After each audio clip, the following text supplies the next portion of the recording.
Wow! Onion dosa. My choice is always onion dosa. Vegetable dosa. It's my choice. Podi dosa. My choice is podi dosa. Wow! Masala dosa.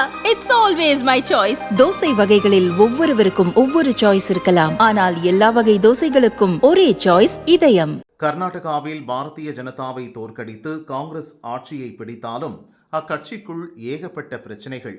வெற்றிக்கு காரணமான தமக்கு முதல்வர் பதவி வேண்டும் என DK. Sivakumar கொடிபிடிக்க சித்தராமையாவை முதல்வராக்கியது Congress தலைமை. இப்போதைக்கு துணை முதல்வராக பதவியேற்றுக் கொள்ளுங்கள், ஓரிரு ஆண்டுகளுக்கு பின் சுழற்சி முறையில் நீங்கள்தான் முதல்வர் என சிவக்குமாரை அப்போது சமாதானப்படுத்தியது காங்கிரஸ். ஆனாலும் பிரச்சினை தீரவில்லை. சமீபத்தில் நடைபெற்ற லோக்சபா தேர்தலில் கர்நாடகாவின் 28 தொகுதிகளில் 9 மட்டும் காங்கிரஸ் வெற்றி பெற்றது. சிவக்குமாரின் சகோதரர் சுரேஷ் பெங்களூரில் பாரதிய ஜனதாவிடம் தோற்றார். இதையடுத்து சிவக்குமார் சித்தராமையா கோஷ்டி சண்டை உச்சத்தை எட்டியுள்ளது.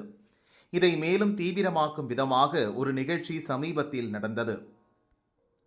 தண்ணீராக பணத்தை செலவு செய்து காங்கிரசுக்கு வெற்றியை கொடுத்தவர் சிவக்குமார். எனவே அவர் முதல்வராக வேண்டும், சித்தராமையா சிஎம் பதவியை சிவக்குமாருக்கு விட்டுத்தர வேண்டும் என ஒக்கலிக மட தலைவர் கூட்டம் ஒன்றில் பேசியுள்ளார். அதுவும் முதல்வர் சித்தராமையா மேடையில் இருந்தபோதே இப்படி சொல்லியிருக்கிறார். சித்தராமையா ஆதரவு அமைச்சர்கள் ஷமீர் அகமது கான், சதீஷ் ஜார்கிஹோலி, கே.என். ராமண்ணா ஆகியோர் மேலும் 3 துணை முதல்வர் பதவிகளை ஏற்படுத்த வேண்டும். அப்போதுதான் எங்கள் சமூகத்தினருக்கு நாங்கள் உதவ முடியும் என துணை முதல்வர்கள் பதவிக்கு தூண்டில் போட்டுள்ளனர். மிகுந்த பலத்துடன் ஆட்சி அமைத்தாலும் ஏகப்பட்ட உள்குத்துகளால் காங்கிரஸ் மேலிடம் கையை பிசைந்து வருகிறது.